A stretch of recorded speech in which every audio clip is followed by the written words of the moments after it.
guys, welcome back to another tutorial video. So in today's video I'll show you how to see who viewed your Instagram profile.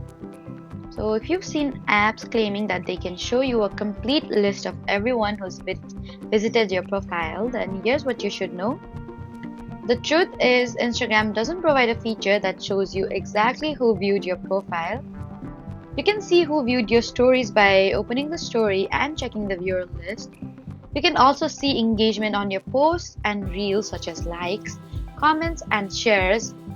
And if you have a professional account, Instagram Insights can provide statistics about profile activity, but it doesn't reveal the individual identities of everyone who visited your profile.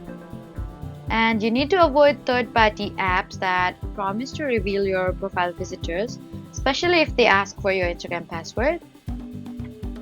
So that was it for the video. Please do not forget to like, comment, and subscribe for more helpful tutorials. Thank you for watching.